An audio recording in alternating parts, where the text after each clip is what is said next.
చిత్రం ఏమిటంటే వచ్చిన వాడెవరో కాదు, భగవాన్ రమణుల్ని ఆదుకోవడానికి ఆ పుస్తకాలు పట్టుకు పరమశివుడు వచ్చి ఆ మూట అక్కడ పెట్టాడు. ఇక మళ్ళీ రాలేదైన. ఆ బ్రాహ్మణుడు వచ్చి ఆ పుస్తకాలు భగవాన్ రమణుల దగ్గర తీసుకోలేదు.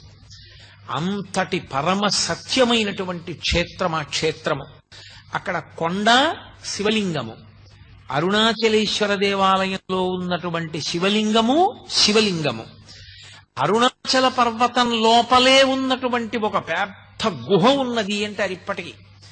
ఇప్పటికీ అరుణాచల పర్వతం మధ్యలో ఉన్నది ఆ గుహ అంటారు. దానికే సొరంగ మార్గం ఉంది అని చెప్పేవారు రమణులు. అరుణాచల క్షేత్రంలో శివాలయాన్ని పునర్నిర్మాణం చేసినప్పుడు కుంభాభిషేక సమయంలో సొరంగం బయటపడింది. ఆ సొరంగం చిన్నగా అరుణాచల పర్వతం లోపల ఉన్న గుహ దగ్గరికి వెడుతుంది అంటారు.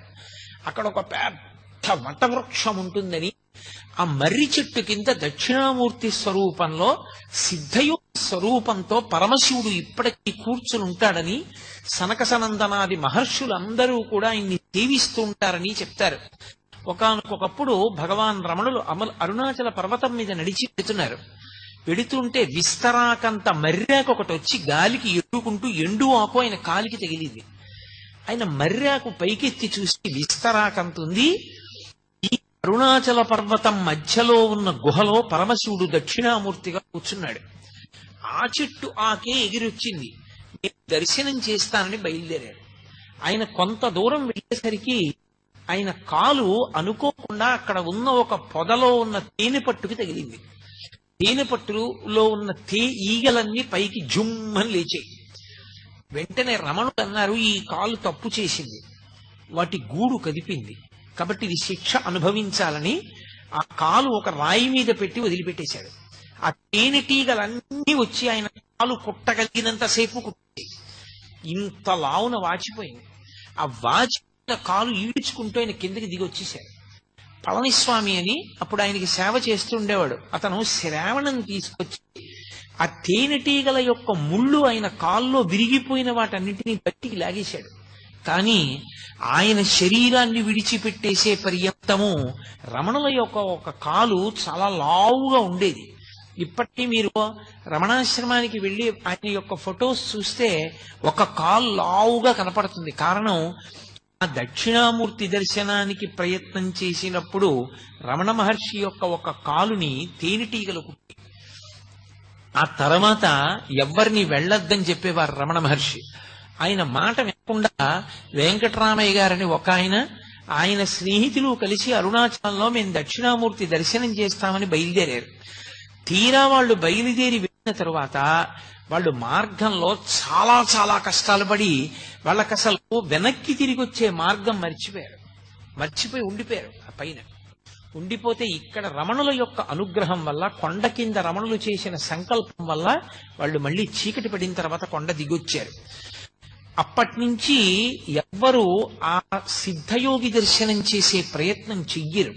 కానీ ఇప్పటికీ పరమేశ్వరుడు అక్కడ దక్షిణామూర్తిగా మర్రి చెట్టు కింద కూర్చుంటాడని ఎందరో సిద్ధులు, యోగులు, దేవతలు ఆయన యొక్క దర్శనానికి వెడుతూ ఉంటారని ప్రతీతి. అలా అరుణాచల క్షేత్రం ముందు 3 రూపాలతో ఉంటాడు పరమశివుడు. అంత గొప్ప క్షేత్రంలో పరమేశ్వరుడు శివలింగంగా ఆవిర్భవించిన తరువాత అక్కడ జరగవలసినటువంటి పూజాది కార్యక్రమాలు ఎలా జరగాలి అన్న విషయాన్ని ఆయనే నిర్ణయం చేసి గౌతమ మహర్షిని ఆదేశించాడు. కంచిలో దుర్వాసో మహర్షిని కామాక్షి అమ్మవారు ఆవిడ ఆదేశించింది, ఇక్కడ పూజా విధానాన్నంతటినీ నువ్వు నిర్ణయించు అని. ఆర్యా ద్విషతి అన్న గ్రంథాన్ని రచన చేసి కంచిలో కామాక్షి అమ్మవారి యొక్క దేవాలయ పూజా విధానాన్నంతటినీ నిర్ణయం చేసినటువంటి వాడు దుర్వాసో మహర్షి. అరుణాచలంలో ఏ ఏ సేవలు జరగాలి, ఏ ఏ దేవాలయాలు ఉండాలి, ఏ ఏ పూజలు ఎలా చెయ్యాలి అని నిర్ణయం చేసిన వాడు పరమశివ భక్తి తత్పరుడైనటువంటి గౌతమ మహర్షి. పరమశివుడు గౌతమ మహర్షిని ఆదేశించాడు. ఆదేశించినప్పుడు ఈ క్షేత్రానికి అంతటికీ కూడా కాపలాదారుగా ఉండి క్షేత్రపాలకుడుగా ఉండవలసినటువంటి వాడు కాలభైరవుడు. ఈ క్షేత్రానికి స్థల వృక్షం ఇప్ప చెట్టు. ఇప్ప చెట్టు స్థలవృక్షంగా ఉంటుంది. ఇప్పటికీ లోపల ఆ ఇప్ప చెట్టు ఉంది. తలనీలాలు దాని కిందే తీస్తూ ఉంటారు. ఇప్ప చెట్టు ఉంటుంది. కిందే భగవాన్ రమణులు కొంతకాలం తపస్సు చేశారు. అలాగే ఇక్కడ నటరాజు ఉండాలి. అపితకుచాంబ అన్న పేరుతో అమ్మవారు ఉంటుంది. అలాగే విఘ్నేశ్వరుడు ఉంటాడు, సుబ్రహ్మణ్యుడు ఉంటాడు, పాతాళలింగం ఉంటుంది. ఇవన్నీ నిర్ణయం చేసినటువంటి వాడు పరమశివుడే.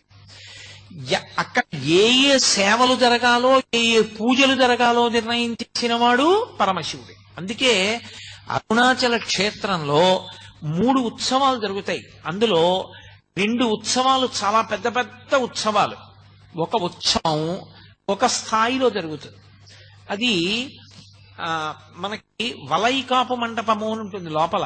ఆ మంటపంలో అమ్మవారిని తీసుకొచ్చి కూర్చోపెట్టి గాజులు సమర్పణం చేస్తారు అమ్మవారికి. అమ్మవారికి గాజులు సమర్పణం చేసేటటువంటి ఉత్సవం ఒకటి. మిగిలిన 2 పెద్ద ఉత్సవాలు, ఒకటి కార్తీక మాసంలో జరిగేటటువంటి దీపోత్సవం, కార్తీక పౌర్ణమి పెట్టేటటువంటి దీపం. దాని గురించి నేను ప్రత్యేకంగా మీతో ప్రస్తావన చేశాను.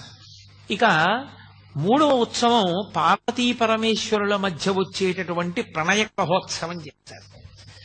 ఎందుకు వాళ్ళిద్దరి మధ్య ప్రణయ కలహం రావాలి అంటే, భృంగి పరమశివుని దగ్గర ఉండేటటువంటి ప్రమదగణాల్లో ఒకడు.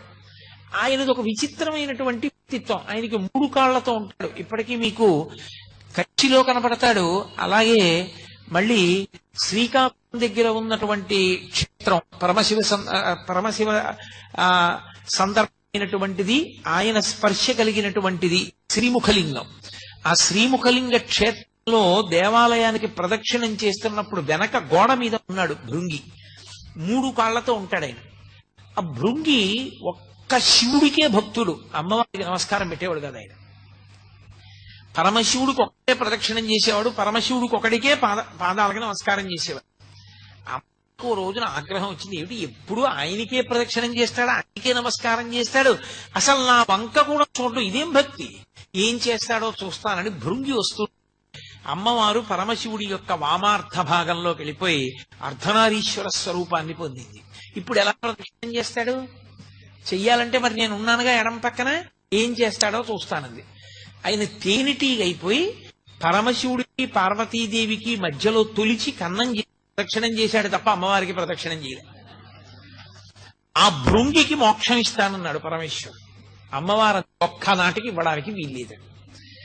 కాదు, భృంగి ఇంత గొప్పవాడు, ఇంతటి ఉదారమైన మనస్సున్నవాడు పార్వతి, నా మీద భక్తి ఉంటే నీ మీద భక్తి ఉన్నట్లే, అందుకని అతనికి మోక్షం ఇస్తానంటాడు పరమేశ్వరుడు. ఇప్పటికీ అరుణాచలంలో ఆ ప్రణయ కలహం అక్కడ ఉన్న అర్చకులు నిర్వహిస్తారు. ఎంత అద్భుతంగా నిర్వహిస్తారు. ఆ ఉత్సవం జరిగినప్పుడు పరమేశ్వరుడు భృంగికి మోక్షం ఇచ్చేస్తాడు. పార్వతీదేవికి కోపం వచ్చి అపితకుచాంబ అమ్మవారు దేవాలయంలోకి వెళ్ళి తలుపులు వేసేసుకుంటారు. పరమశివుడు ఒక్కడే గిరి ప్రదక్షిణానికి వెళితే దొంగలు దోచుకుంటారు. ఇప్పటికీ ఆ దొంగలతో ఉప్పు అని అవన్నీ చేస్తారు. ఆ ప్రణయ కలహోత్సవం 2వ పెద్ద ఉత్సవం. అన్నీ నిర్ణయం చేసినటువంటి వాడు గౌతమ మహర్షి. ఎవరి ఆజ్ఞ మేరకి? శివాజ్ఞ మేరకే చేశారు. అటువంటి అరుణాచల క్షేత్రంలో ఆ దేవాలయ ప్రాంగణం అత్యద్భుతమైనటువంటి ప్రాంగణం. బహుశః దక్షిణ భారతదేశం మొత్తం మీద ఏ దేవాలయంలోనూ కూడా అంత పెద్ద గోపురాలు మీకు ఎక్కడా కనపడవు. అంతంత పెద్ద పెద్ద గోపురాలు. ప్రత్యేకించి అరుణాచల క్షేత్రంలో తూర్పు గోపురం శ్రీకృష్ణదేవరాయల వారు కట్టించారు. శ్రీకృష్ణదేవరాయల వారు కట్టించినటువంటి ఆ గోపురం ఇక అంత పెద్ద గోపురం మీకు ఎక్కడా కనపడదు. దాన్ని ఎవరైనా ఇలా తలెత్తి చూడవలసిందే. అబ్బా ఎంత పెద్ద గోపురం అంటారు. అంత గొప్ప గోపురం. అరుణాచల క్షేత్ర వైభవంలో గొప్పతనం ఏమిటంటే, దాని ఉత్తర గోపురాన్ని కట్టించేటువంటిది ఒక ఆడావిడ. ఆ స్త్రీమూర్తి పేరు అమ్మణ్ణి అమ్మన్. ఆవిడ చాలా చిత్రమైన వ్యక్తి. ఆవిడ పరమశివుని అనుగ్రహం చేత ఆవిడికి గొప్ప యోగశక్తులు కలిగాయి. ఆవిడికి గోపురం కట్టించాలని కోరిక. ఆవిడ ప్రతి ఇంటి ముందుకి వెళ్లి గోపురం కట్టడానికి చందా అడిగేది.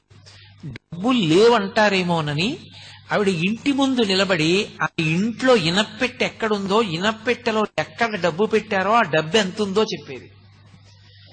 ఇంట్లో ఎక్కడెక్కడ దాచారో ఎక్కడెక్కడ దాచిన డబ్బు ఎంత ఉంటుందో చెప్పి గోపురం కడుతున్నాను డబ్బు ఇమ్మని అడిగేది. అడిగిపోయి పట్టుకెళ్లి డబ్బు ఉండేవారు. ఆవిడ తన యోగ శక్తి చేత ఇళ్ల ముందు నిలబడి ఇంట్లోపల ఉన్న పెట్లలో డబ్బు ఎంతుందో చెప్పి వసూలు చేసిన డబ్బుతో ఉత్తర గోపురాన్ని కట్టింది. అలాగే అక్కడ ఒక గోపురాన్ని భళ్ళాల మహారాజు కట్టాడు. భళ్ళాల మహారాజు అపారమైనటువంటి శివభక్తుడు. ఆయనకి 2 భార్యలు. ఆయన విభూతి పుండ్రాలు పెట్టుకుని బొట్టు పెట్టుకుని ఏ శివభక్తుడైనా జంగమదేవరైనా సరే కోరినది ఇచ్చేస్తుండేవాడు. అటువంటి భళ్ళాల మహారాజు గారు రాజ్యం చేస్తున్న రోజుల్లో ఆయనకి సంతానం లేదు. సంతానం లేకపోయినా ఆయన పరమశివుని యందు అంత భక్తితో రాజ్యం చేస్తున్నాడు. పరమశివుడు ఆయన పరీక్షించాలి, అనుగ్రహించాలి అనుకున్నాడు. ఒక పెద్ద జంగమదేవర వేషం కట్టి తనతో పాటు కొంతమంది జంగమయ్యల్ని తీసుకుని ఒక చీకటి పడే వేళటికి భళ్ళాల మహారాజు ఇంటికి వచ్చాడు. ఆయన వెంటనే వాళ్ళందరినీ స్వాగతం పలికాడు, అర్ఘ్యపాద్యాదులు ఇచ్చాడు, వాళ్ళని సేవించాడు, కూర్చోపెట్టి వాళ్ళందరినీ కూడా చక్కగా మర్యాద చేసి విశ్రాంతి తీసుకోమన్నాడు. ఈ పెద్ద జంగమదేవరు అన్నాడు, నాతో వచ్చిన జంగమయ్యలకి నాకు దేవదాసీల్ని అన్నాడు. దేవదాసీల్ని తీసుకొచ్చి జంగమయ్యలందరికీ ఇచ్చారు. ఒక్క పెద్ద జంగమదేవరికి మాత్రం దేవదాసి లేదు. అయ్యో ఈయనకి ఒక్కడికి దేవదాసిని ఇవ్వలేదనేది బాధపడినటువంటి రాజు తల పట్టుకుని కూర్చుంటే ఆయన 2వ భార్య పేరు చెల్లమ్మ. ఆవిడ వచ్చింది, ప్రభు మీరు చింతపడకండి, శివసేవలో లోపం రాకూడదు, నేను దేవదాసిగా ఆయన దగ్గరికి వెడతానని వెళ్ళమన్నాడు మహారాజు. ఆవిడ ఆ పెద్ద జంగమయ్య పడుకున్నటువంటి గదిలోకి వెళ్లి ఆయన నిద్రపోతున్నట్టు నటిస్తున్నాడు. ఆయన నిద్ర లేపడానికి ముట్టుకుందిలాగా, ముట్టుకోగా పసిపిల్లవాడైపోయి ఏడిచాడు. అరే పిల్లవాడైపోయాడు, చేతుల్లో పట్టుని రాజు దగ్గరికి తీసుకొచ్చింది. మహారాజా పెద్ద జంగమదేవర పిల్లవాడైపోయాడు, ఇదిగో తీసుకొచ్చాను, పరమేశ్వరుడే అనుగ్రహించాడు మనకి కొడుకు అని ఇచ్చింది. రాజు ఆ పిల్లాడిని ముట్టుకోగానే పిల్లవాడు అంతర్ధానం అయిపోయి కొడుకులు లేరు అని వగచావు కాబట్టి నీకు నేనే కొడుకునవుతున్నాను, నేనే కొడుకునై నీ శ్రాద్ధ కర్మ నేను చేస్తాను ప్రతి సంవత్సరం, నీ శరీరం పడిపోయినప్పుడు నీకు సంస్కారం నేనే చేస్తానన్నాడు. ఇప్పటికి దాదాపు 6 నుంచి 700 సంవత్సరములైంది. ఇప్పటికీ భళ్ళాల మహారాజు గారు చనిపోయిన రోజున అరుణాచల క్షేత్రంలో శివలింగం దగ్గరికి వచ్చి పత్రిక చదువుతారు. భళ్ళాల మహారాజు గారు ఫలానా రోజున ఫలానా తిథిలో ఫలానా నక్షత్రంలో శరీరం విడిచిపెట్టాడు అని. వెంటనే దేవాలయం మూసేస్తారు. పరమశివుడు ఉత్సవమూర్తి పల్లకీలో పల్లికొండ పట్టు అని అక్కడికి దగ్గర, అక్కడే రాజధానిగా పరిపాలన చేసేవాడు. ఆ పల్లికొండ పట్టు వెళ్తుంది పల్లకి, వెళ్ళి ఏట్లో స్నానం చేస్తాడు పరమశివుడు. అంటే ఉత్సవమూర్తి స్నానం చేస్తుంది. స్నానం చేసి పీటల మీద పరమశివుడు అపితకుచాంబ ఉండి భళ్ళాల మహారాజు గారికి తద్దినం పెట్టి మళ్లీ ఏట్లో స్నానం చేసి అరుణాచల దేవాలయంలోకి వెళ్లి అప్పుడు ఆయనకి అభిషేకం అయిన తర్వాత మళ్లీ తలుపులు తీసి 6 నుంచి 7 శతాబ్దములుగా పరమశివుడే తన భక్తుడికి తద్దినం పెడుతున్న ఏకైక క్షేత్రం అరుణాచల క్షేత్రం. ఆ క్షేత్రంలో ఆ భళ్ళాల మహారాజు గారు కట్టించినటువంటి గోపురము ఒక గోపురం. ఆ గోపురానికి కిలి గోపురం అని పిలుస్తారు. మీరు లోపలప్పుడు మనకి సుబ్రహ్మణ్య దేవాలయం కనపడుతుంది. మీరు ఆ సుబ్రహ్మణ్య దేవాలయం మీద తల ఎత్తి చూస్తే కొన్ని బొమ్మలు కనపడతాయి. బొమ్మల్ని బట్టి తెలుస్తుంది మనకు, అక్కడ ఒక కథ తెలుస్తుంది. ప్రౌఢదేవరాయలు అని ఒక రాజు. ఆ ప్రౌఢదేవరాయ దగ్గర అరుణగిరినాథర్ అనబడేటటువంటి ఒక వ్యక్తి మంచి ఆస్థాన కవిగా ఉండేవాడు. ఆయన దగ్గర అంతకుముందే ప్రౌఢదేవరాయల వారి దగ్గర సంబంధం అని ఒక కవి ఆస్థాన కవి. కానీ ఈ అరుణగిరినాథర్ తర్వాత ఆస్థాన కవి. అది కూడా ఎందుకు అవ్వవలసి వచ్చింది అంటే అరుణగిరినాథర్ యొక్క తల్లి చిన్న వయస్సులోనే, అరుణగిరినాథర్ చాలా చిన్న పిల్లవాడిగా ఉన్నప్పుడే శరీరం విడిచిపెట్టేసింది. అంతకు ముందే తండ్రి చనిపోయాడు. ఆవిడ శరీరం వదిలిపెడుతూ ఈ పిల్లవాడిని రక్షించమని అక్కగారికి అప్పచెప్పింది. అక్కగారి పేరు ఆది. ఆ ఆది అనబడే అక్కగారు ఈ అరుణగిరినాథర్ని పెంచి పెద్ద చేసింది. ఈ అరుణగిరినాథరు దుర్వ్యసనపరుడై స్త్రీలోలుడై స్వేచ్ఛగా తిరుగుతుండేవాడు. ఒకనాడు అక్కగారు చాలా బాధపడి నింద చేసింది. అతనికి వైరాగ్యం కలిగి ఇన్ని తప్పులు చేశాను, నేను ఇక బతకకూడదని ఈ భల్లాల మహారాజు గారు కట్టించిన గోపురం ఎక్కి చచ్చిపోతానని అక్కడి నుంచి కింద పడ్డాడు. కింద పడుతుంటే లోపల సుబ్రహ్మణ్య దేవాలయంలో ఉన్న సుబ్రహ్మణ్యుడు బయటికి వచ్చి చేతులు పట్టుకున్నాడు. సుబ్రహ్మణ్యేశ్వర స్వామి వారి యొక్క స్పర్శ తగలగానే అతనిలో కవిత్వం పెళ్ళుబుకి మహాభక్తుడయ్యాడు. కథానుభూతి అని చెప్పి ఆయన అద్భుతమైనటువంటి సుబ్రహ్మణ్య గీతములను రచన చేశాడు. సుబ్రహ్మణ్య తత్వం మీద రచన చేశాడు. ఆయనే ఆ కాలంలో ప్రౌఢదేవరాయల వారి ఆస్థాన కవి సంబంధం. అరుణగిరినాథరి యొక్క గొప్పతనాన్ని తెలుసుకుని రాజు ఆ ఆస్థాన కవి సంబంధాన్ని తీసి అరుణగిరినాథర్కి ఆస్థాన కవి పదవినిచ్చాడు.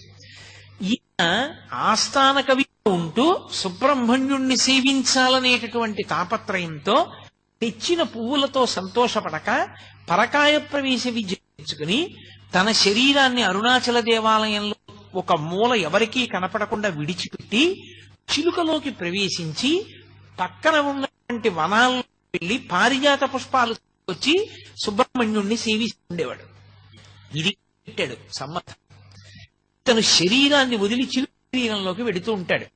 నా ఆస్థాన పదవి ఇతని వల్లే పోయింది, ఇతనికి మళ్లీ శరీరం లేకుండా చెయ్యాలని ఆ అరుణగిరినాథర్ శరీరాన్ని విడిచిపెట్టి చిలుక శరీరంలోకి ప్రవేశించగానే ఆ అరుణగిరినాథర్ యొక్క శరీరాన్ని కాల్చేశాడు. అయిపోయింది. ఆయనకి శరీరం లేదు. లేకపోవడం వల్ల చిలుక రూపంలోనే ఆ గోపురంలో కూర్చొని సుబ్రహ్మణ్యేశ్వర స్వామి వారి మీద ఇప్పటికీ పాటలు పాడతారు. ఆయన చిలుక రూపంలో పాట పాడే గోపురం కాబట్టి ఆ గోపురానికి కిలిగోపురం అని పేరు. అందుకని కిలిగోపురం అని పిలుస్తారు దాన్ని. ఇప్పటికీ చిలుక బొమ్మ ఉంటుంది దాని మీద. కాబట్టి దానికి కారణం ఆ పాతాళలింగం కింద ఒక సిద్ధుడి సమాధి ఉంది. ఆ సిద్ధుడి సమాధి మీద శివలింగం పెట్టారు. శివలింగం పెడితే అధిష్టానం అంటారు, తులసికోట పెడితే బృందావనం అంటారు. రెండే, ఇక మూడవది పెట్టరు. కాబట్టి అక్కడ శివలింగం పెట్టారు అధిష్టానం, అది పాతాళలింగం. అది లోపలికి గుహలో ఉంటుంది కాబట్టి పాతాళలింగం అంటారు. పైన మంటపం ఉంటుంది. అక్కడికి ఎవ్వరు వెళ్లేవారు కాదు. అక్కడికి భగవాన్ రమణులు వెళ్లి తపస్సు చేశారు. ఆ పాతాళలింగం, అక్కడ ఉండేటటువంటి నటరాజస్వామి దేవాలయం, అక్కడ ఉండేటటువంటి సిద్ధిప్రదాయకుడైనటువంటి విఘ్నేశ్వరుడు, సుబ్రహ్మణ్యుడు, ఇప్పటికీ తిరుమలాంబాదేవి సముద్రము అని అక్కడి నుంచి కాలువ గుండా నీరు తీసుకొచ్చి అరుణాచల క్షేత్రం లోపల పశ్చిమ దిక్కుగా ఉండేటటువంటి సరోవరానికి శివగంగా అని పేరు. అది తిరుమలాంబా సముద్రం నుంచి ఒక కాలువ ద్వారా తీసుకొస్తారు. రెండవ పక్కన ఉండేటటువంటి తీర్థం బ్రహ్మతీర్థం. అలాగే మీకు అరుణాచలంలో ఖడ్గతీర్థం, సర్వతీర్థం, ఈశాన్య తీర్థం, అగస్త్య తీర్థం, బ్రహ్మతీర్థం, శివగంగ, యమున, ఎన్ని సరస్సులు ఉంటాయి. ప్రతి సరస్సుకి స్థల పురాణం ఉంది. ఒక్కొక్క సరస్సు ఒక్కొక్క కారణానికి వచ్చింది. అగస్త్య మహర్షి ప్రతి సంవత్సరం మార్గశీర్ష మాసంలో వస్తారట. వచ్చి తన శిష్యులతో గిరి ప్రదక్షిణం చేసి ఆ సరస్సులో స్నానం చేసి పెడతారు. ఒక్కొక్క సరస్సులో స్నానానికి ఒక్కొక్క ప్రత్యేకమైన విభూతి కలుగుతుంది. ఒక సరస్సులో స్నానం చేస్తే అపారమైన భక్తి కలుగుతుంది. ఒక సరస్సులో స్నానం చేస్తే సరస్వతి కటాక్షము కలుగుతుంది. ఒక సరస్సులో స్నానం చేస్తే పాప సంచయం అంతా కూడా దగ్ధమవుతుంది. అంత గొప్ప గొప్ప సరస్సులతో నిండి ఉంటుంది ఆ క్షేత్రం అంతా. స్వయంగా చతుర్ముఖ బ్రహ్మగారే అరుణాచల క్షేత్రంలో ఆరాధన చేసి స్నానం చేసేటటువంటి సరస్సు ఆ బ్రహ్మ సరస్సు అని పిలుస్తారు. అంత గొప్ప గొప్ప సరస్సులతో కూడుకుని స్థలవృక్షమైనటువంటి ఇప్ప చెట్టుతో ఉంటుంది. అరుణాచల క్షేత్రానికి వెళ్ళినటువంటి వాళ్ళు ఆ దేవాలయంలో పరమేశ్వరుడి పూజ చేసేటప్పుడు ఏ నామాలతో పూజ చెయ్యాలన్నది కూడా పరమశివుడు నిర్ణయం చేశాడు. అరుణాచల క్షేత్రంలో ఈ నామాలతోటే నాకు పూజ, ఇతర నామములు కూడా పలకవచ్చు, వాడవచ్చు, కానీ ఈ నామములే నా దగ్గర పలకాలి, దాని చేత నేను ఎక్కువ ప్రీతి చెందుతాను. అలాగే అరుణాచల క్షేత్రానికి వచ్చిన వాళ్ళు అరుణాచలంలో కూర్చుని చక్కగా సామూహికంగా భక్తులందరూ కూర్చుని ఒకరు చెప్తుంటే మిగిలిన వాళ్ళు చెప్తూ ఉండాలి ఆ నామాలు. ఆ నామాలన్నీ గౌతమ మహర్షికి చెప్పి గౌతమ మహర్షి చేత సంకలనం చేయించాడు పరమేశ్వరుడు. మీ యొక్క సౌకర్యం కోసం నేను ఆ నామాలు తీసుకొచ్చా. ఒకసారి మీకు నేను చదివి వినిపిస్తాను. అందున కార్తీక సోమవారం ఇవాళ ఏకాదశి తిథితో ఉంది. పరమపావనమైనటువంటి తిథి కనుక ఒకసారి వినండి. ఆయనే చెప్పినటువంటి నామాలు. అరుణాచల క్షేత్రంలో ఈ నామాలు చెప్పాలి అని. శోణాద్రీశుడు, అరుణాద్రీశుడు, దేవాధీశుడు, జనప్రియుడు, ప్రపన్న రక్షకుడు, ధీరుడు, శివుడు, సేవకవర్ధకుడు, అక్షిపేయామృతేశానుడు, స్త్రీ పుంభావ ప్రదాయకుడు, భక్త విజ్ఞప్తి సంధాత, దీనబంధ విమోచకుడు, ముఖరాంగ్రిపతి, శ్రీమంతుడు, మృడు, మృగమదీశ్వరుడు, భక్త ప్రేక్షణకృత్, సాక్షి, భక్త దోష నివర్తకుడు, జ్ఞాన సంబంధనాథుడు, శ్రీహాలాహల సుందరుడు, అహమైశ్వర్యదాత, స్మత్య సర్వాఘనాశకుడు, వ్యత్యస్త నృత్య ధృజధృక్, సకాంతి, నటేశ్వరుడు, సామప్రియుడు, కలిధ్వంసి, వేదమూర్తి, నిరంజనుడు, జగన్నాథుడు, మహాదేవుడు, త్రినేత్రుడు, త్రిపురాంతకుడు, భక్తాపరాధ సోఢుడు, యోగీశుడు, భోగనాయకుడు, బాలమూర్తి, క్షమారూపి, ధర్మరక్షకుడు, వృషధ్వజుడు, హరుడు, గిరీశ్వరుడు, భర్గుడు, చంద్రశేఖరావతంసకుడు, స్మరాంతకుడు, అంధకరిపుడు, సిద్ధరాజు, దిగంబరుడు, ఆరామప్రియుడు, ఈశానుడు, భస్మ రుద్రాక్షలాంఛనుడు, శ్రీపతి, శంకరుడు, స్రష్ట, సర్వ విఘ్నేశ్వరుడు, అనఘుడు, గంగాధరుడు, క్రతుధ్వంసి, విమలుడు, నాగభూషణుడు, అరుణుడు, బహురూపుడు, విరూపాక్షుడు, అక్షరాకృతి, అనాది, అంతర్హితుడు, శివకాముడు, స్వయం ప్రభువు, సచ్చిదానందరూపుడు, సర్వాత్మ, జీవధారకుడు, స్త్రీ సంగవామ శుభగుడు, విధి విహిత సుందరుడు, జ్ఞానప్రదుడు, ముక్తిదాత, భక్త వాంఛితదాయకుడు, ఆశ్చర్య వైభవుడు, కామి, నిరవధ్యుడు, నిధిప్రదుడు, శూలి, పశుపతి, శంభుడు, స్వయంభువుడు, గిరీశుడు, మృడు. ఇవి అరుణాచల క్షేత్రానికి వెళ్ళినటువంటి భక్తులు తప్పకుండా కూర్చుని చెప్పవలసినటువంటి నామములు. ఎవరు అరుణాచలం వచ్చి ఈ నామములు అరుణాచల క్షేత్రంలో పలుకుతారో, ఎవరు ఈ నామములతో శివలింగానికి పూజ చేసుకుంటారో అటువంటి వారందరికీ కూడా నా యొక్క అనుగ్రహం విశేషంగా కలుగుతుంది అన్నాడు. అరుణాచల క్షేత్రానికి ఉండేటటువంటి మహాత్మ్యం ఏమిటో తెలుసా? అతి ప్రాచీనమై పరమేశ్వరుడు స్వయంభూగా 3 రూపాలతో వెలిసినటువంటి క్షేత్రమైన కారణం చేత అరుణాచలంలో మీరు ఎంత చిన్న పుణ్యకార్యం చెయ్యండి, అది తీవ్ర స్థాయిలో ఫలితాన్ని ఇస్తుంది. సామాన్యమైన ఫలితం కాదు. అది ఏదో పుణ్యంగా మారి వచ్చే జన్మలో మీరు సార్వభౌముడవడం, ఏదో పుణ్యంగా మారి వచ్చే జన్మలో ఐశ్వర్యవంతుడవడం కాదు. అరుణాచలంలో చేసినటువంటి పుణ్యకార్యము పునరావృత్తి రాహిత్యమునకు తీసుకెళ్తుంది. దానికి స్కాంద పురాణంలో కొన్ని విశేషాలు చెప్తారు. అరుణాచలం కొండ మీద ఒకానొకప్పుడు ఒక సాలెపురుగు గూడు కట్టింది. గూడు కడితే లేత సూర్యకిరణాలు పడ్డాయి. పడి అది విశేషమైన కాంతితో మెరిసింది. ఆ మెరుపు కొండ మీద పడింది. కొండ స్థూల శివుడు, అది శివుడే. శివుడి శరీరం మీద కాంతి పడేటట్టుగా మెరుపులతో కూడినటువంటి బట్ట శివలింగానికి కట్టిన పుణ్యం ఇచ్చి సాలెపురుగుకి మోక్షం ఇచ్చాడు. అలాగే అక్కడ ఒక ఏనుగు కొండలలోకి ప్రవేశించింది. ప్రవేశించి తన మదజలధారల చేత ఆకులను తడిపింది. ఆ ఆకులు తడిసి ఆ బొట్లు శివలింగం మీద పడ్డాయి.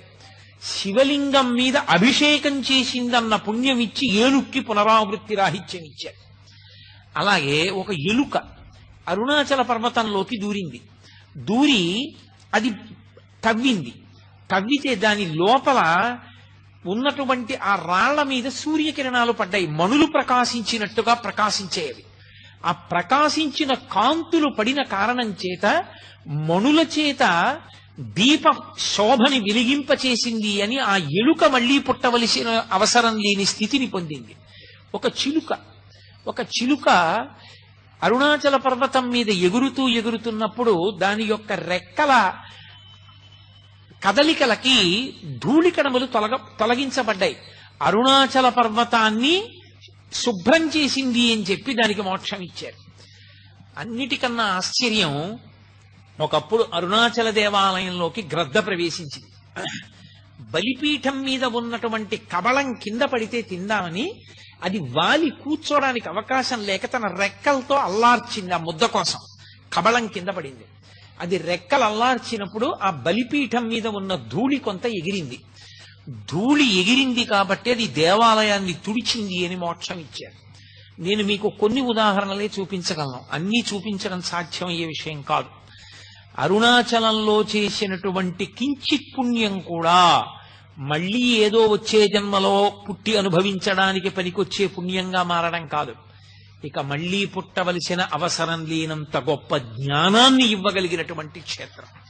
అందుకే ఆ లింగము అగ్నిలింగము అనడానికి కారణం అదే. అక్కడ ఈశ్వరుడు అసుతోషుడు అని పేరు ఆయనకి. అసుతోషుడు అంటే విపరీతంగా సంతోషిస్తాడు. ఎందుకంత సంతోషం అంటే మీరు చెప్పలేరు, దానికి కారణం ఉండదు. నాకు ఆ మాట అన్నప్పుడు ఒకటి ఆ జ్ఞాపకం వస్తుంటుంది.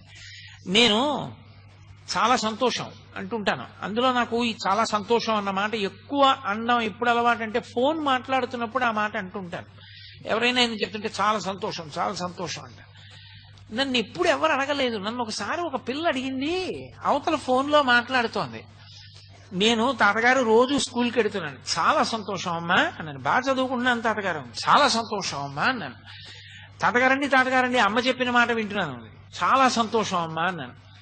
తాతగారు మళ్ళీ మీరు వచ్చినప్పుడు మా ఇంటికి వస్తే మనం కలిసి ఆడుకుందాం తాతగారు ఉంది. చాలా సంతోషం అమ్మా అన్నాను. అన్నింటికీ అంత సంతోషం ఎందుకు తాతగారు అంది. అది ఇప్పుడు నేను తెల్లబోయాను. నిజమే, ఇదేంటి అన్నిటికీ అంత సంతోషం ఏమిటి నాకు అని. చాలా సంతోషం చాలా సంతోషం అనడం నాకు అలవాటు అయిపోయింది. చాలా సంతోషం అని నోటి మాటగా అంటాను నేను. ప్రతి చిన్నదానికి నిజంగా సంతోషపడిపోయి అనుగ్రహిస్తాడు అశుతోషుడైన పరమేశ్వరుడు. ఆ అశుతోష తత్వము పూర్ణముగా ప్రకాశిస్తుంది అరుణాచల క్షేత్రంలో. అందుకే అక్కడ చేసిన ఏ చిన్న పుణ్యకార్యమైనా అపారమైనటువంటి ఫలితాన్ని తీసుకొచ్చి సంక్రమింపచేస్తుంది. ఇప్పటికీ అరుణాచల క్షేత్రానికి దేవతలు, గంధర్వులు, యక్షులు, గంధర్వులు, కిన్నెరులు, కింపురుషులు వచ్చి పరమశివుణ్ణి సేవించి వెడుతుంటారు. భగవాన్ రమణుల దగ్గరికి శ్రీమతి తల్యార్ ఖాన్ అని ఒక ఆవిడను, పశ్చిమ దేశాల నుంచి వచ్చినటువంటి సాధకురాలు అరుణ అని ఒక ఆవిడ, ఇద్దరు ఉండేవారు. వాళ్ళిద్దరూ ఒకప్పుడు అరుణాచలం కొండ ఎక్కి కొండ మీద పడుకున్నారు. పడుకోవడం అంటే కొండ మీద ధ్యానం చేస్తున్నారు.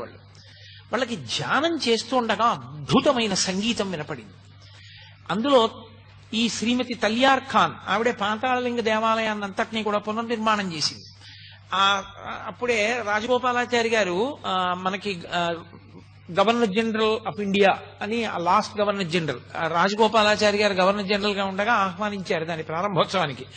ఆయన వచ్చి రమణుల గురించి ప్రసంగం చేసి రమణాశ్రమానికి వెళ్లే సమయం లేక వెళ్ళిపోతే గవర్నర్ గారు వెళ్ళారు. మీరు ఇప్పటికీ అవన్నీ రమణాశ్రమ లేఖల్లో చదవచ్చు, సూర్యనాగమ్మ గారి లేఖల్లో. కాబట్టి ఆ పాతాళలింగం దగ్గర ఎలాగ ఉండేవారో అలాగే ఈ విదేశాల నుంచి వచ్చినటువంటి అరుణ అన్న ఆవిడ పాతాళలింగ క్షేత్రాన్నంతటినీ పునర్నిర్మాణం చేసినటువంటి శ్రీమతి తల్యార్ ఖాన్, వీళ్ళిద్దరూ కొండ మీద ధ్యానంలో ఉంటే సంగీతం వినపడింది. శ్రీమతి తల్యార్ ఖాన్ కి మంచి సంగీత ప్రవేశం ఉంది. ఆవిడ దాన్ని నోట్స్ రాసుకుంది.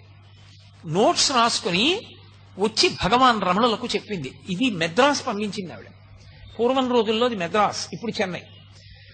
మెద్రాస్ పంపించి సంగీత విద్వాంసులకి చూపిస్తే ఇది అపూర్వ సంగీతం, ఇది గంధర్వులు, యక్షులు మొదలైన వాటిలే పాడగలరు, అంత గొప్ప సంగీతం అన్నారు. ఆవిడ భగవాన్ రమణులకు చెప్పింది, అయ్యా ఇంత గొప్ప సంగీతం నాకు 3 రోజులు వినపడింది అరుణాచల పర్వతం మీద అని. అంటే అప్పుడు భగవానులు ఒక మాట చెప్పారు.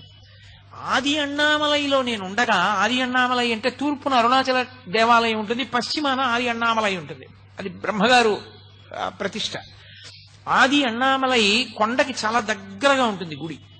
ఆది అన్నామలైలో నేను ఉండగా నాకు కూడా ఇటువంటి సంగీతము, నృత్యము, వాద్యములు వినపడుతుండేవి అని చెప్పారు.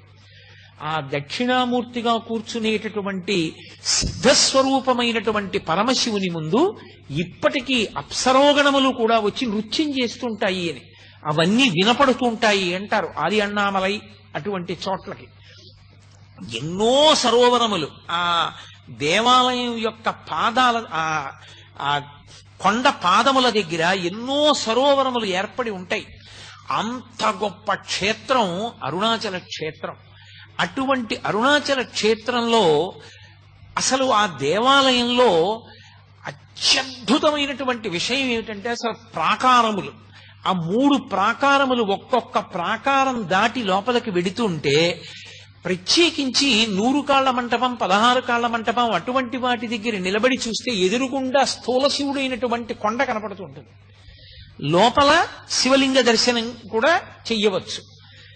అది కొంచెం తపోదృష్టితో చూసిన వాళ్ళకి లోపల ఉన్నటువంటి సిద్ధ పురుషుణ్ణి కూడా మనసులో కనీసం ధ్యానంలో దర్శనం చెయ్యొచ్చు. అంతటి పరమోత్కృష్టమైన క్షేత్రం అరుణాచల క్షేత్రానికి మాత్రమే చెందినటువంటి గొప్పతనం ఒకటి ఉంది. ఒకానొకప్పుడు పరమశివుడు కైలాస పర్వతం మీద కూర్చుని ఉన్నాడు. కైలాస పర్వతం మీద కూర్చుని ఉండగా పార్వతీదేవి వినోదార్థం వచ్చి ఆయన యొక్క 3 కన్నులు మూసింది, ఇలా చేతులు అడ్డుపెట్టి. 3 కన్నులు అంటే అగ్నిహోత్రము, సూర్యుడు, చంద్రుడు. 3 కన్నులు ఇలా మూసింది ఆయనకి. ఆమెకి తెలియదా? ఆమె సర్వజ్ఞ. ఆవిడికి తెలియకపోవడం ఏంటి అంటే పరమశివుని అర్ధభాగమైనటువంటి పార్వతీదేవి ఆ పని చేసింది అంటే లోక కళ్యాణకారకమైనటువంటి పని కొరకు చేస్తుంది. ఆవిడ ఇలా చేతులతో మూస్తే పరమశివుడు ఆ చేతులు తీసే లోపల లోకములన్నీ గాఢాంధకారమైపోయాయి. రాత్రింబవళ్ళు తెలియలేదు. రాత్రింబవళ్ళు తెలియకపోతే తిథులు తెలియలేదు. తిథులు తెలియకపోతే యజ్ఞయాగాది క్రతువులు, సంధ్యావందనాలు అన్ని ఆగిపోయాయి. ధర్మము లుప్తమైపోయాయి. ఇంత లుప్తమైంది కాబట్టి నువ్వు వినోదార్థం నా కన్నులు మూసినప్పటికీ తత్పాపాన్ని పోగొట్టుకోవడానికి లోకానికి ఒక మార్గదర్శకత్వంగా నువ్వు భూలోకానికి వెళ్లి తపస్సు చేయవలసింది అన్నాడు పరమశివుడు. నేను అలాగే వెళ్లి తపస్సు చేస్తాను, భూలోకంలో ఎక్కడ కూర్చుని తపస్సు చేయమంటారు అని అడిగింది. మనకి అయోధ్య, మధుర, మాయా, కాశీ, కాంచీ, అవంతిక, పురీ, ద్వారవతి చైవ సప్తైతే మోక్షదాయక అని 7 మోక్షపురాలు. 6 ఉత్తర భారతదేశంలో ఉన్నాయి. దక్షిణ భారతదేశంలో ఉన్న ఏకైక మోక్షపురి కాంచీపురం. కాబట్టి కాంచీపురం వెళ్లి కాంచీపురంలో తపస్సు చెయ్యి అన్నాడు. ఆవిడ కాంచీపురంలో కొంత మట్టి తీసి శివలింగంగా పెట్టి ఆవిడ ఆ శివలింగాన్ని ఆరాధన చేస్తోంది తపస్సు చేస్తూ. పక్కన ఆమె యొక్క శక్తులన్నీ మొహరించి ఉన్నాయి, దుర్గా మొదలైనటువంటి వాళ్ళు. పరమశివుడు ఆమె భక్తిని లోకానికి చాటి చెప్పాలనుకున్నాడు. ఆమె భక్తిని పరిశీలించడం ఎందుకు పరమశివుడికి తెలియదా? అక్కడ ఉండేటటువంటి నదిలో వరదలొచ్చి పెద్ద ఎత్తున వరద వస్తోంది. అమ్మా అమ్మా వరద వస్తోంది, బయటికి వచ్చేయి అన్నారు. అమ్మవారు ఆ నది వరద చూసి భయపడింది. భయమెరగని తల్లి, భయాలు పోగొట్టే తల్లి భయపడి కంపా కంపా అందావిడ. ఆ నదిని కంపా నది అని పిలుస్తారు. ఆ కంపా నది వచ్చి శివలింగాన్ని ఎక్కడ కొట్టుకుపోతుందో సైకతలింగం అని ఆవిడ గట్టిగా కౌగిలించుకుంది ఆ శివలింగాన్ని. కొట్టుకుపోతే నేను కూడా కొట్టుకుపోవాలి తప్ప శివలింగం కొట్టుకుపోకూడదని. నేను ఉమాలింగన సంక్రాంత కుచకంకణముద్రితం లింగమేకామ్రనాథస్య సైకతం సముపాస్మహే అంటారు. ఉమాలింగన సంక్రాంత, అమ్మవారు తన 2 బాహువులతో ఆ శివలింగాన్ని గట్టిగా కౌగిలించుకున్నప్పుడు ఆమె యొక్క కంకణముల ముద్రలు, ఆమె యొక్క కుచముల ముద్రలు ఆ శివలింగం మీద పడ్డాయి. ఇప్పటికీ ఏకాంబరేశ్వర లింగం మీద ఆ ముద్రలు ఉన్నాయంటారు. కాబట్టి ఉమాలింగన సంక్రాంతకర కంకణము కుచకంకణముద్రితం లింగమేకామ్రనాథస్య సైకతం సముపాస్మహే. అప్పుడు శ్రీ మహావిష్ణు అన్నారు, అమ్మా ఇదంతా బావగారి లీల. అమ్మవారు నారాయణి, ఆయన నారాయణ కదా, పరమశివుని లీలమ్మా. మళ్లీ విపరీత ప్రవాహాన్ని పంపిస్తున్నాడు. పరమశివుణ్ణి మొక్కవోని భక్తితో పట్టుకో అమ్మా, ఆయనే కాపాడతాడన్నాడు. అప్పుడే ఆయన మళ్ళీ పరమశివుడు అంత ప్రవాహం వస్తున్నా సరే అమ్మవారు భక్తితో శివలింగాన్ని కౌగలించుకున్నటువంటి తీరు చూసి అనుగ్రహించాడు. అనుగ్రహించి ప్రత్యక్షం అయ్యాడు. ఇప్పటికీ ఆ కంపానది మీరు చూడొచ్చు. ఎక్కడ కనపడుతుందో తెలుసా? కంపానది బయట చూద్దామంటే కనపడదు. కంపానది కాంచీపురంలో చూడాలి అంటే మీకు ఏకాంబరేశ్వరుడు ఆ మామిడి చెట్టు ఉంటుంది. ఆ మామిడి చెట్టు వెనక పరమాచార్య స్వామి వారికి ఆ సహస్రచంద్ర దర్శనోత్సవం సమయంలో ఆయన ఏ సహస్రలింగానికి వెండి పట్టలు పెట్టి పూజ చేశారో ఆ సహస్రలింగాన్ని దగ్గరికి వెడుతున్నటువంటి దారిలో నీరు కొద్దిగా పైకి ఉబుకుతూ ఉంటుంది. అక్కడ అంతర్వాహినిగా కంప వెడుతూ ఉంటుంది. మీరు ఇంకా బాగా చూడాలంటే ఎవరైనా తెలుసున్న వాళ్ళు ఉంటేనే తలుపు తీస్తారు. ఏకాంబరేశ్వర దేవాలయం లోపలికి వెడుతున్నప్పుడు ఎడం చేతి పక్క గేటు తాళం వేసి ఉంటుంది. ఆ తాళం తీయించి లోపలికి వెడితే మీకు ప్రపంచంలో ఎక్కడా కనపడని విఘ్నేశ్వరుడు కనపడతాడు. ఆయన ఓ పెద్ద నగారా ఒకటి పెట్టుకుని ఆ ఢంకా మోగిస్తుంటాడు. ఢంకా విఘ్నేశ్వరుడు అంటారు. 2 కర్రలు చేత్తో పట్టు కొడుతుంటాడు. కాంచీపురంలో ఉత్సవం జరిగితే మొట్టమొదట ఆయనకి వెళ్ళి చెప్తారు. చెప్తే ఆయన ఢంకా వాయించి చెప్తాడు అందరికీ ఉత్సవం ఉంది రెండని. ఆ ఢంకా విఘ్నేశ్వరుడి దేవాలయానికి ఎదురుగుండా 1000 కాళ్ల మంటపం ఉంది. ఇప్పుడు ఆ మంటపంలోకి ఎవరు వెళ్ళలేరు. కొన్ని లక్షల గబ్బిలాలతో నిండిపోయింది అది. ఒకప్పుడు శివకేశవులు ఇద్దరికి, వరదరాజస్వామికి ఏకాంబరేశ్వరుడికి కళ్యాణం ఒకే మంటపంలో చేసేవారు అక్కడ. ఇప్పుడు ఆ మంటపం అంతా గబ్బిలాలే, అడుగు కూడా పెట్టలేరు. ఆ మంటపానికి ఎదురుగుండా నడిస్తే కుడి చేతి వైపు ఒక పెద్ద తొట్టెలా కనపడుతుంది గోడతోటి. దాని దగ్గరికి వెళ్ళి మీరు చూస్తే నీరు నిండి ఉంటుంది. అది కంపా నది. అక్కడ ఇప్పటికీ కంపా ప్రవాహం అక్కడుంది. ఆ తల్లికి పరమశివుడు అప్పుడు ప్రత్యక్షం అయ్యాడు. ఆ శివలింగాన్ని కౌగిలించుకున్నప్పుడు ప్రత్యక్షమై నీవు చేసినటువంటి అపరాధమునకు తగిన ప్రాయశ్చిత్తం పూర్తయింది. ఇప్పుడు నిన్ను నేను స్వీకరించడం అరుణాచలంలో చేస్తాను. కాబట్టి అరుణాచల క్షేత్రానికి వెళ్లి గిరి ప్రదక్షిణం చేయమన్నాడు. అంటే అమ్మవారు అరుణాచల క్షేత్రానికి వచ్చి ఇక్కడ నాకు ఈ అరుణాచల వైభవాన్నంతటినీ కూడా తెలియచేయబడవలసిన అవసరమున్న తల్లి అని కాదు. వినడం సంతోషం పిల్లల దగ్గర, చెప్పగలిగిన సమర్థుడెవరని చూసింది. గౌతమ మహర్షి, ఇంకెవరు అంతటి శివభక్తుడు. గౌతమ మహర్షి ఎదురేగి అమ్మవారు వస్తుంటే పురాణంలో వర్ణిస్తారు. అమ్మవారి శరీరంలోంచి మరకతమణి కాంతులు వచ్చేయట. నల్లగా ఉంటుంది కదా తల్లి, మరకతమణి కాంతులు వస్తుంటే గౌతమ మహర్షి ఎదురేగి అమ్మవారిని తీసుకొచ్చి కూర్చోపెట్టి అరుణాచల వైభవం అంతటినీ చెప్పాడు. గౌతమ మహర్షి చెప్పిన అరుణాచల వైభవంలోంచి, ఆ దేవాలయ వైభవంలోంచే నేను మీకు ఇప్పటి వరకు చెప్పిన ప్రసంగం చెప్పాను. కాబట్టి అది అమ్మవారికి చెప్పిన ప్రసంగం. ఆ అమ్మవారికి ఇవన్నీ చెప్పి ఆమె ఆ తల్లి అక్కడే ఉండి పరమశివుని యొక్క అనుగ్రహానికి ఎదురు చూస్తోంది. ఆ ఎదురు చూస్తున్న రోజులలో మహిషాసురుడు అమ్మవారిని మోహించి అక్కడికి వచ్చి అమ్మవారితో యుద్ధం చేశాడు. మహిషాసుర సంహారం చేసింది ఆ తల్లి. మహిషుడి శరీరం కింద పడిపోయిన తర్వాత ఆవిడ తేరిపారి చూసేటప్పటికీ ఆయన కంఠం తెగి కంఠంలో నుండి నెత్తుటితో శివలింగం కనపడింది. అరే శివలింగం నెత్తుటితో ఉందేమి అని ఆవిడ ఇలా పైకి తీసింది. అది చేతికి అంటుకుపోయింది. ఆ శివలింగం చేతికి అంటుకుపోతే ఆవిడ గౌతమ మహర్షిని అడిగింది, ఇదేమిటి శివలింగం ఇలా అంటుకుంది అని.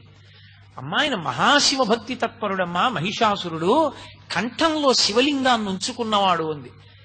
అంతటి మహాశివభక్తి తత్పరుణ్ణి నేను వధించానే అని అమ్మవారు చిన్నబుచ్చుకున్నప్పుడు పరమశివుని యొక్క అశరీరవాణి వినపడింది. వాడు సరి అయిన దీక్షా స్వీకారము చెయ్యకుండా అమంత్రకంగా శివలింగాన్ని కంఠంలో ఉంచుకున్నాడు. అందుకని బుద్ధి ఘోరమైన వైపుకి తిరిగిపోయింది. అందుకుని నీ చేత మరణించాడు. నీ చేత అంటుకున్న శివలింగం ఊడి కింద పడాలి అంటే నువ్వు ఒక పరమోత్కృష్టమైన తీర్థమునందు స్నానం చెయ్యాలి. ఆ శివలింగం ఊడి పడిపోతుంది. పడిపోయినప్పుడు దాన్ని అక్కడ ప్రతిష్ఠ చేయమన్నారు. అప్పుడు గౌతమ మహర్షి అన్నారు, అమ్మా నీకు ఇంకొక తీర్థం ఎందుకమ్మా, ఏ చేత్తో ఇంకొక చేత్తో కత్తి పట్టుకున్నావో ఆ చేతితో నీ ఎదురుగుండా ఉండేటటువంటి శిల మీద ప్రహారం చెయ్యి అన్నారు. ఆమె తన చేతిలో ఉన్న కత్తి తీసి ఎదురుగుండా ఉన్నటువంటి శిల మీద ప్రహారం చేసింది. ఆ శిల బద్దలై అందులోంచి గంగ పుట్టింది. దాన్ని ఖడ్గతీర్థము అంటారు. ఆ ఖడ్గతీర్థంలో స్నానం చేస్తే సమస్త పాపములు ఉపశమిస్తాయి. నా ప్రసంగాలు అయిపోయే లోపల కావాలంటే మీకు నేను ఆ ఫోటోలన్నీ చూపించగలను. అరుణాచలం వెడితే కదా అవన్నీ చూపించగలగడం, ఇక్కడ నేను చూపించగలిగింది ఫోటోలోటే చూపించగలను. కాబట్టి ఆ ఖడ్గతీర్థంలో స్నానం చేస్తే శివలింగం ఊడి పడిపోయింది. పడిపోతే అప్పుడు ఆ శివలింగాన్ని ఆవిడ ప్రతిష్ఠ చేసింది. ఇప్పటికీ ఉన్నాయి అరుణాచలంలో, అవన్నీ దర్శనం చేయాలనుకున్న వాళ్ళు అవన్నీ దర్శనం చేయొచ్చు. పచ్చయ్యమ్మన్ కోవెల్ అంటారు. ద్రవిడ దేశంలో అమ్మవారి కోవెల్ అని పచ్చయ్యమ్మన్ కోవెల్ అంటారు. పచ్చయ్యమ్మన్ కోవెల్ అంటే పచ్చటి మణికాంతి కలిగిన తల్లి అని. పచ్చటి మణి, మరకత మణి ఎలా ఉంటుందో అటువంటి కాంతి కలిగినటువంటి శరీరం ఉన్న తల్లి అని. భగవాన్ రమణులు తరచుగా ఆ దేవాలయం దగ్గరికి వెడుతుండేవారు. ఆ ఖడ్గతీర్థం దగ్గర తల్లి స్నానం చేసి ప్రదక్షిణం చేస్తోంది. అప్పుడు పరమశివుడు సంతోషించి గిరి రూపంలోంచి బయటికి వచ్చి అమ్మవారిని చెయ్యిచ్చి స్వీకరించి ఆయన ఒక మాట చెప్పాడు. తన ఎడం చేత్తో పట్టుకుని అమ్మవారిని తొడ మీద కూర్చోపెట్టుకుని, ఇంట్లో పిల్లవాడు, పసిపిల్లవాడు ఉన్నాడు సుబ్రహ్మణ్యుడు, పాల కోసం ఏడుస్తున్నాడు. పిల్లవాడు పాల కోసం ఏడుస్తున్నా సరే నన్ను చేరుకోవాలన్న తాపత్రయంలో పాప పరిహారం చేసుకోవడానికి కాంచీపురం వెళ్లి తపస్సు చేసి అరుణాచలం వచ్చి మహిషాసుర సంహారం చేసి ఖడ్గతీర్థాన్ని సృష్టించి అందులో స్నానం చేసి శివలింగ ప్రతిష్ఠ చేసి గిరి ప్రదక్షిణం చేసి నన్ను చేరుకున్నావు కనుక కొడుక్కి కూడా పాలివ్వకుండా భర్త మీద ప్రేమతో ఇంత కష్టపడ్డదానివి కాబట్టి కొడుకు చేత కూడా తాగబడని కుచములున్న తల్లివి కాబట్టి అపిత కుచాంబ అన్న పేరుతో నన్ను చేరు అని పిలిచాడు. అందుకని అమ్మవారికి అరుణాచల క్షేత్రంలో ఉన్న తల్లికి అపిత కుచాంబ అని పేరు. అందుకొచ్చింది ఆ పేరు. తాత్వికంగా చూస్తే అమ్మవారి పాలు తాగిన వాడికి శివజ్ఞానం వస్తుంది, అందరికీ దొరికేది కాదు అని చెప్పడానికి. కాబట్టి అపిత కుచాంబ అన్న పేరు ఆయనే ఇచ్చి అమ్మవారి చేతి వంక చూశాడు. పార్వతి, ఏమిటి నీ చేతిలో ఉన్న సౌగంధికా పుష్పము అని అడిగాడు. అంటే తల్లి అంది, నేను కైలాసం నుంచి బయలుదేరి కాంచీపురం చేరేటప్పుడు మిమ్మల్ని ఆరాధించడానికి మానస సరోవరంలో వాడిపోనటువంటి ఒక కలవ పువ్వు అత్యంత సుగంధభరితమైన దాన్ని పట్టుకుని బయలుదేరాను. దానితోనే పూజ చేశాను. ఆ పుష్పమే నా చేతిలో ఉంది, దాని సుగంధమే ఈ సుగంధం అంది. అందుకే అమ్మవారి చేతిలో పువ్వు. ఆ తల్లి పరమశివుణ్ణి అడిగింది, ఏమి మీ దగ్గర ఇంత సువాసన వస్తోంది, ఇంత గొప్ప సువాసన చాలా అద్భుతంగా ఉంది అంటే పరమశివుడు అన్నాడు, నా పేరే సుగంధి, సుగంధిం పుష్టివర్ధనం అని కదా. కానీ పార్వతి, అసలు ఇంత సుగంధం రావడానికి కారణం చెప్తాను చూడు. పూర్వం ఒక దైత్యుడు నా గురించి తపస్సు చేశాడు. అతను తపస్సు చేసి చేసి చేసి చేసి నా కోసం అలమటించాడు. నేను ఆయనకి ప్రత్యక్షం అయ్యాను. పులక ఏం కావాలని అడిగాను. ఆయన పేరు పులకుడు, ఆ దైత్యుడి పేరు. పులక నీకేం కావాలని అడిగాను. ఆయన అన్నాడు, ప్రపంచంలో ఎవరికీ లేనంత సుగంధం నా శరీరంలోంచి సహజంగా రావాలి, అటువంటి సుగంధం నా శరీరం నుంచి వచ్చేటట్టుగా నన్ను అనుగ్రహించన్నాడు. అప్పుడు నేను బాగా ఆలోచించి ఆయన్ని పునుగు పిల్లిగా మార్చాను. అది మొదటి పునుగు పిల్లి సృష్టిలో. ఆ పునుగు పిల్లి శరీరంలోంచి పునుగు వస్తుంది. ఆ పునుగు వాసనకి దేవతాకాంతలు కూడా ఆకర్షింపబడి పిల్లి వెంట పరిగెత్తారు. అప్పుడు దేవతలందరూ నా దగ్గరికి వచ్చి, అయ్యా మీరు పులకుణ్ణి పునుగు పిల్లిగా మార్చారు, పునుగు పిల్లి యొక్క పునుగు సువాసనకి మా భార్యలందరూ ఆ పిల్లి వెంట పరిగెడుతున్నారు, కాబట్టి మీరు అనుగ్రహించి ఆ దైత్యుడి శరీరం పడిపోయేటట్టుగా చేసి మా భార్యల్ని మాకు ఇప్పించండి అన్నారు. నేను పులకుణ్ణి పిలిచాను. పులకా, నీ శరీరం వదిలిపెట్టేసేయి, దేవతాకాంతలు నీ వెంట పడుతున్నారట, దేవతలు బాధపడుతున్నారన్నాడు. అంటే ఆయన అన్నాడు, అలాగే వదిలిపెట్టేస్తాను నా శరీరం, కానీ ఒక వరం ఇవ్వండి, నా వంశంలో పుట్టేవన్నీ పునుగు పిల్లులు అవ్వాలి. సాధారణంగా మా వంశంలో పుట్టినటువంటి ఆ ప్రతి మృగం యొక్క పునుగు మీకు చేరాలి. అది మీరు అలదుకున్నప్పుడు మీ యందు శృంగార భావన కలగాలి.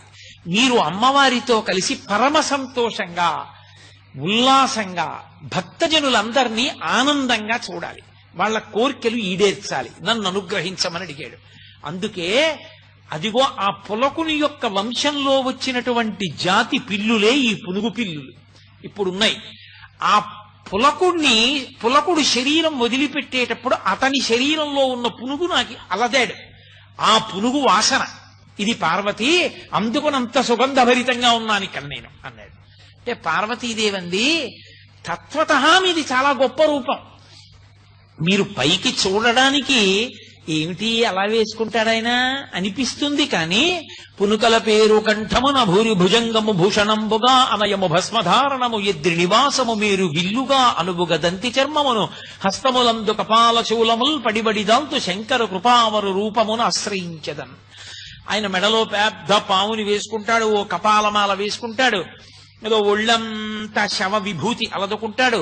అదంతా తత్వత చాలా చాలా గొప్ప విషయాలు. అవన్నీ ఏవో పనికిమాలిన విషయాలని మీరు అనుకోకూడదు. అంత గొప్ప శక్తి కలిగినటువంటి పరమేశ్వరుడు పునుకులమాల వేసుకుంటాడు అంటే చేతకానివాడై కాదు.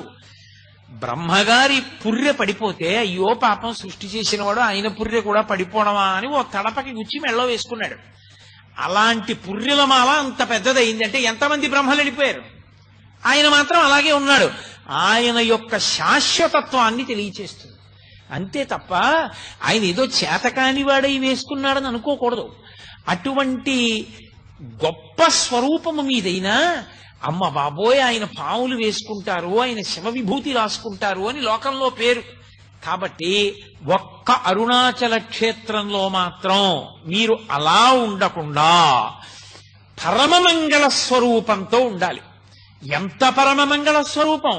లింగ పురాణంలో చెప్తారు, అప్రాకృత శరీరం తం అతిమన్మథరూపిణం ఘృతరీతి ఘనీభూతం సచ్చిదానంద విగ్రహం అని.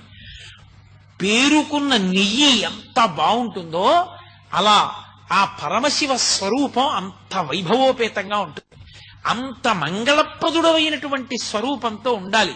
నీ ఆజ్ఞ పాటించి అష్టదిక్పాలకులు కూడా నీ చుట్టూ నిన్ను సేవిస్తూ ఉండాలి. సేవిస్తూ ఎవరెవరు నీ దర్శనానికి వచ్చారో, ఎవరెవరు నీకు నమస్కరించారో వాళ్ళందరూ కూడా అనుగ్రహింపబడాలి. వాళ్లకున్నటువంటి దురితములన్నీ పోవాలి. పరమమంగళ స్వరూపంతో వెలియాలి.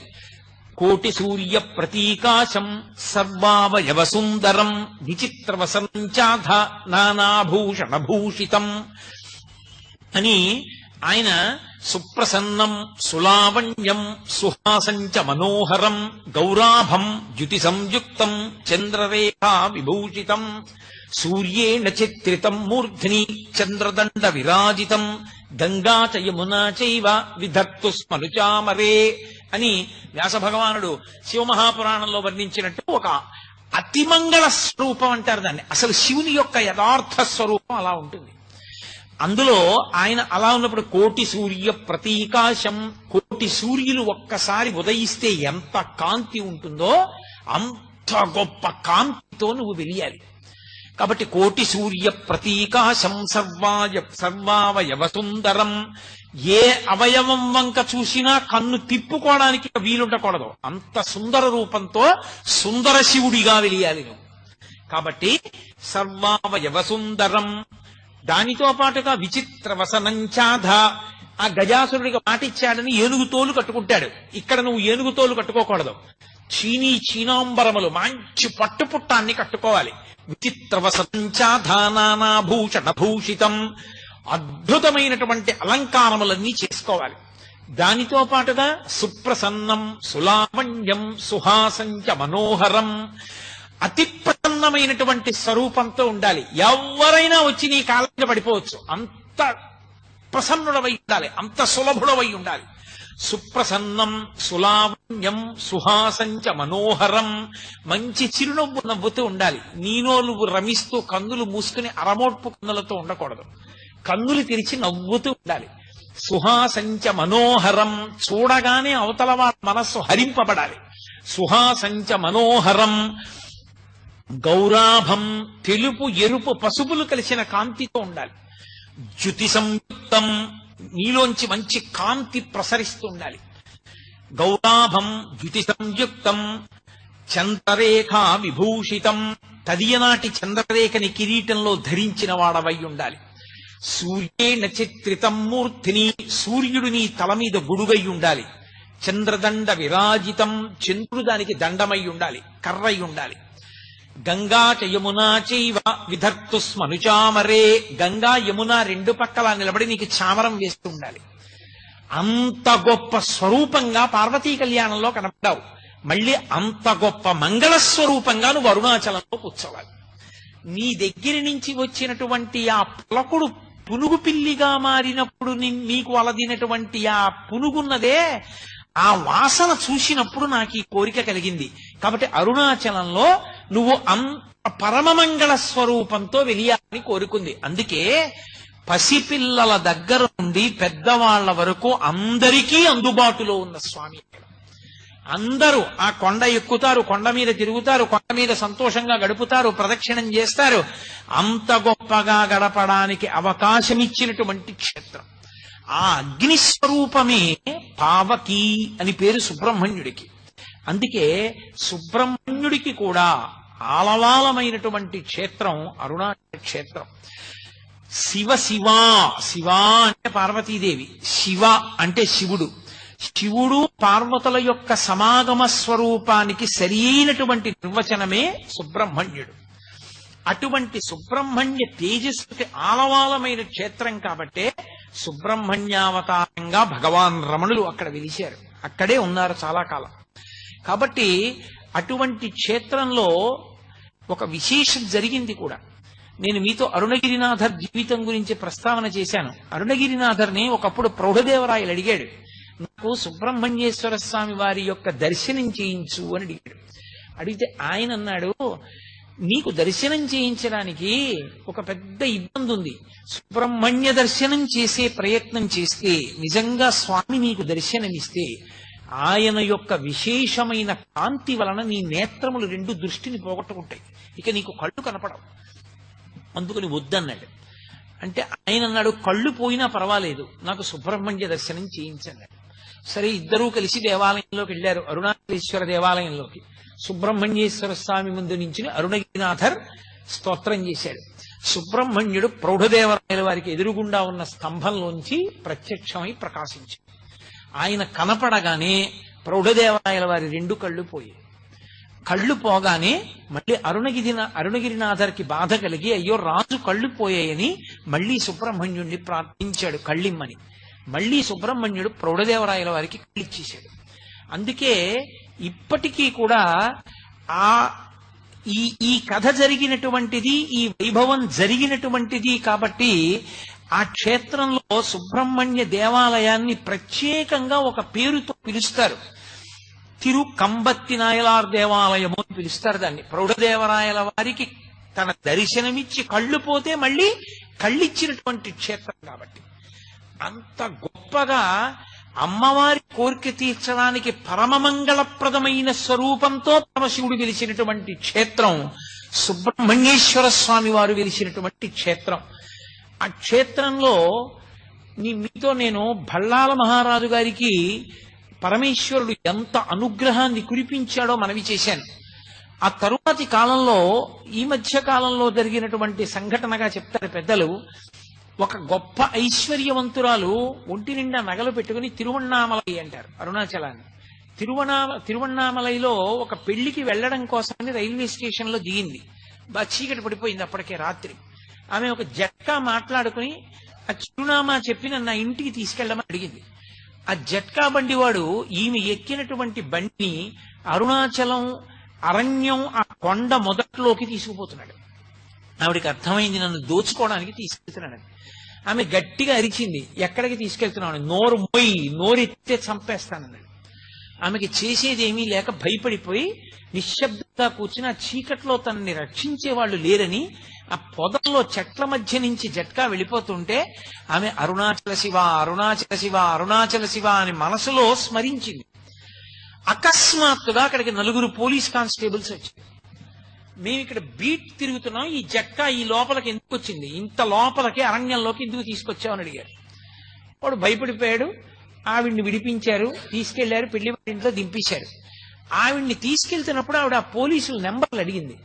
నెంబర్లు అడిగి వాళ్ళ ఇంటికి వెళ్ళి పెళ్లి అయిపోయిన తర్వాత, నేను అంత కష్టంలో ఉంటే నా ఒంటి మీద అన్ని నగలున్నా వాళ్ళు నన్ను సురక్షితంగా చేర్చేశారు, కాబట్టి ఆ 4 పోలీసులకి మీరు ఏదైనా క్యాష్ అవార్డు ఇవ్వవలసింది అని ఆ పోలీసు నెంబర్స్ ఇస్తూ ఆవిడ కొంత పైకాన్ని కూడా ప్రభుత్వానికి పంపితే, అసలు తమిళనాడు గవర్నమెంట్ సర్వీస్ లో ఆ నెంబర్లతో ఉన్న పోలీసులు లేరు అని తెలిసి, అరుణాచలేశ్వరుడే ఆ తల్లిని ఆ రూపంతో ఆదుకున్నాడు. కాబట్టి ఆనాడు ఈనాడు అని కాదు, అరుణాచల శివ అరుణాచల శివ అరుణాచల శివ అన్న నామము అంత గొప్ప నామము. ఆ క్షేత్రం పేరెత్తిన, ఆ క్షేత్రంలో ఉండేటటువంటి పరమశివుని యొక్క పేరు స్మరించిన ఉత్తర క్షణంలో ఈశ్వరానుగ్రహం కలుగుతుంది. అక్కడ ఉన్న తల్లి అపితకుచాంబ. అపితకుచాంబ ఆ తల్లి దయార్ద్ర హృదయ, పరమ సంతోషాన్ని పొందినటువంటి క్షేత్రం. ఆమె పరమశివుని యొక్క నేత్రములను మూసినటువంటి కారణం చేత లోకానికి కలిగినటువంటి ఇబ్బంది తన వలన కలిగిందన్న భావం చేత ఆ పాపమావిడికి లేకపోయినా ఆవిడ ప్రాయశ్చిత్తంగా కాంచీపురం అరుణాచలం వచ్చి తపస్సు చేసి మళ్లీ పరమశివుని యొక్క వామార్ధ భాగాన్ని చేరుకున్న కారణం చేత పరమ ప్రసన్నురాలై కూర్చున్న